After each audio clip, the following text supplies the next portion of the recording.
Hey everybody, it's Romania Black. We are on episode 8 of Modao Sushi.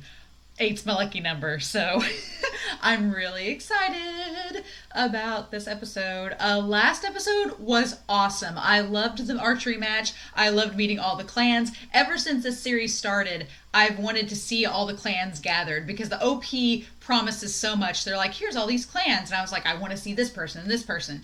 And we basically get to see that. We get to see the Ni clan with their aggressive leader, and he's very much so. We get to see the Lan clan again. We get to see WuXian interacting with the Zhang clan, and then we get to see the Jin clan. And oh my gosh, Ling's grandfather, so flamboyant. He's such a peacock, and I'm kind of about it. And then we get to the not antagonistic at all, villainous at all Wen clan with Chao, and then this other shady looking Rohan who just looks like the worst. Like, Chao's annoying, his son is really annoying, but Rohan he looks like nothing but bad news. And then we have sweetening, sweet little Kyunglin, and I can't believe he grows up to be this badass general, and he's our sweet little cinnamon bun. So I'm like, I like to think that WuXian left a good impression on him here, because WuXian believed in him. He's like, you're a good archer, don't let them make you nervous, and he just couldn't own up to it that day. But I'm like, one day you're gonna show him, and then you're gonna die, and then you're gonna come back to help WuXian in episode 2. But crazy. So WuXian wins the archery tournament. He takes off Wangji, as per usual. Wangji none too happy that his forehead ribbon, that is a sacred artifact for their clan, gets messed up on accident, but still. But yeah, there's been definitely a tone shift. Some people commented on Patreon, they're like, yeah, this episode 7 marks a big tone shift in the flashback, and I can feel it. Like, you could easily, when the episode was ending and Rohan was about to leave, the wind sweeps in, and it's all that. Anytime the wind sweeps in, it's almost like negative energy. Like, we had that with you in episode 6, and we've had that with Rohan in episode 7. So just interesting, y'all. But we've set up these clans. We've set up these people. We haven't seen the Nightless City yet. The archery tournament took place out in this clearing, in this mountainous area. So I'm really curious what we're going to do with that. So are we actually going to see the Nightless City? I assume maybe they're going to go back and celebrate there. Now that the tournament's over and the Zhang clan has won. I guess we'll find out. But thank you all so much for watching. This series gets more and more intriguing, and the animation, everything, the soundtrack, it's all been wonderful. And so, and you all are definitely the most informed fandom I've ever come across. You guys are like, look, here's what you need to know. I'm like, thank you, and you all have done it without spoiling me. That's the crazy thing. Like the character sheet here, I've been looking it over, being like, okay, here's the characters and their relation to each other. I'll probably forget half of it, but I'm just looking it over here. But having this, and you all telling me week to week, being like, oh, here's some little tidbits. But none of it's been spoilery, which is awesome. I can't recall the last time I've watched any series where people could be this informative and still not be spoilery. It's baffling to me, but I love it. So thank you. But we're going to start episode 8 of Modao Sushi. I'm so excited, y'all. We are going to start it here in 5, 4, 3, 2, 1, and here we go.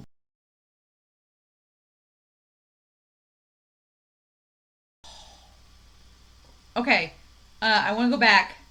Holy cow, I'm going to have to go back and watch a part of that here in a second. So we have a cliffhanger. I don't know if WuXian ends up getting branded by the iron, or if he kicks it out of the way and maybe it just gets his arm. I don't know, but holy cow. So, yeah, the Wen clan, we went into full-on villain mode in this episode. Ruan is quite sinister. The only thing I'm unclear about, and I'm sure you all will tell me in the comments, the only thing I'm unclear about is if the man that has the core melting hand, the power, is he the eldest son or is he just a lackey of Chao?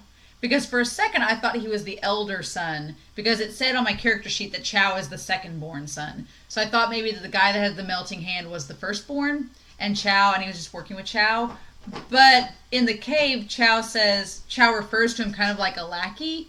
So that made me question it. So if you know the answer, without spoiling anything, please let me know down below, because it's the only part I was confused about. I was like, wait, the only part of this episode I was confused about was that relation. And then the cloud recesses. For some reason, whenever that scene started, I'm going to go back to it, I thought it was a flashback, that they were just telling us something that had happened in the past, because I thought maybe the Wen clan, when Ruhan was talking, it was going to show how the Wen clan started absorbing more and more cultivation clans. But no, he was talking about the present, like now we are absorbing more and more clans. So let me go back to that and see what he said there. So the year 19, right, they annexed the Runan clan, Hidong, and dozens of other clans, which I'm assuming WuXian's clan is probably one of those that ended up dissolving. Don't spoil me, but I that's my hunch. Okay. And they shared their resentments secretly. In that same year, he commanded his eldest son, Zhu, to intrude and burn down the cloud recesses. Okay, so in that same year. Oh, and then Zhihang, the elder, the teacher, was injured in a coma, and Zishan's nowhere to be found. And Wangji broke his leg. And his instrument's broken. Oh my gosh. So we don't know where Zishan is. Wangji's broke his leg. The teacher's in a coma. The cloud recesses is burnt. I mean, don't spoil me about Russian. Someone on Patreon said that episode 10 we find out some things. So I'm like, and that's all they said because they didn't want me to be spoiled. So don't spoil me. But I'm assuming that WuXian's clan is one of the ones that the Wen clan maybe either absorbed or destroyed because they were fighting back against them.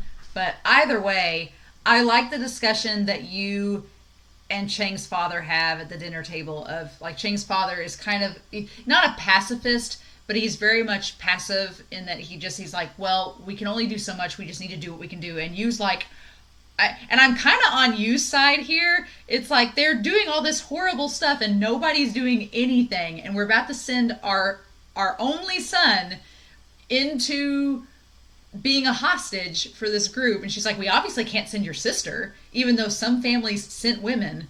She's like, we're not sending your sister, so yeah, you have to go. And then of course WuXian's like, well, I'll go. And she's like, well, isn't that convenient? I figured she'd be happy WuXian would go because maybe she's banking on him not coming back, but I don't know. But just the indoctrination, the giving, the taking their swords and giving them the pamphlet of proverbs to study was just ugh. And of course Wangji. I love that WuXian was trying to give him, like, trying to be nice and help him. And for a second, when WuXian was really flirty with that girl and was, like, trying to get to know her name, and he made up the fake name that was, like, an innuendo, and I noticed Wangji was listening very close, like, what's his real name? What is this? What's your real name? What's your real name? And then when he hears it, he's like, oh, that's just wordplay.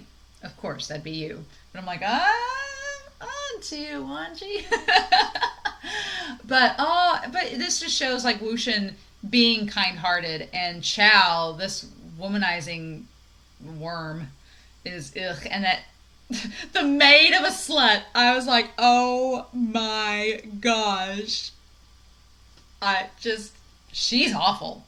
She's awful too. That the maiden of his wife that he's cheating on with her. And they just had to draw her like that too, like so promiscuous, you know. But yeah, I love the idea of WuXian throwing the words right back at him. Like what he tells, he's like, oh well, if you say the words right back at him. He says to do evil. Oh, here we go. He's like, I'm just throwing your words right back at you, man.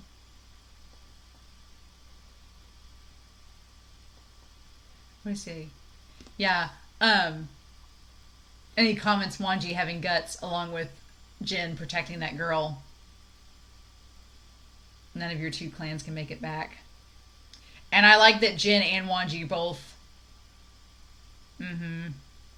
They both stand up for, which I'm surprised that Ling's dad, for all the snot-nosed brat he is, he stood up and did the right thing in protecting her. I really liked that. I was like, okay, dude, you might not be as much of a prick as I thought. And then Wangji, of course, and Wangji like swats his fellow clan member away. He's like, don't you try to take her and make us look bad. But I wanted to get to this part where WuXian basically quotes the book right back in his face. And, that's so badass. I love that part. I love it so much. Where is it? Who do you think you are? And he says, bullies who abuse the power of their clans to do evil should be killed. And he's quoting their own book. It's like, I'm quoting the book that you gave me to memorize. Don't you know? And it's like, oh, WuXian. But there was some really, the animation here was, and also the snapping turtle. Like, snapping turtles in real life are kind of gross and grotesque to begin with, but making it a monster, like that's a very clever idea. I like that a lot. And that'll be kind of formidable because it's got the shell, so it's going to be hard to get past that. And if it goes inside of it, then you're kind of screwed. So I'm interested. And also I like the idea of this core melting glove that basically is like an instant KO. I'm wondering if that's going to come up with WuXian later on, because WuXian, if he uses the resentful energy around his core, will it kind of be like a barrier for that power? I don't know. But there's a battle now. We've got not only fighting against a monster, but we're also fighting against Chao and this other guy and these clan members. And oh my gosh. And they're going to brand her.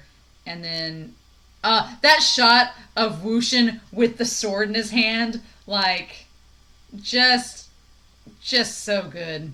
Just so good, y'all. I love that shot. But then, yeah, the brand flies at her face, and so it doesn't look like it's going to hit his face, but I'm wondering if it, like, hits his chest, or if he catches it. I don't know. So clearly, after all this happens, guys, I mean, let's be real. It's all downhill from here. Like if Chao gets out and tells them that all these clans rebelled, it's going to be on. And, that makes me nervous. Really nervous for our main characters. Yeah. So, I don't know, y'all. This was a good episode. I'm really looking forward to the battle next episode. I can't believe they left us on a cliffhanger of knowing, okay, well, what happens with WuXian? Did he get branded? What did somebody else catch it? Did he knock it away? I don't know. So, thank you all for not spoiling me. Please don't spoil me down below. But I'm curious to know your thoughts, what you guys thought of this episode. I thought WuXian was badass, like the GOAT WuXian himself. Like, just, I loved it so much. Like his own take on chivalry, and then him just being a complete badass in that cave against Chao, like spitting his words right back at him. I was like, yes, please. So I'm curious to know your thoughts down below. Thank you all so much for watching. I hope you all have a wonderful week. Please stay safe and take care. And yeah, I'll be back next week with episode 9. We're over the halfway point, y'all. It's all gonna get crazy from here, or so I've been told. So I'm ready. So I hope you all have a wonderful week. And I'll be back next week with episode 9 of Modao Zushi. Bye.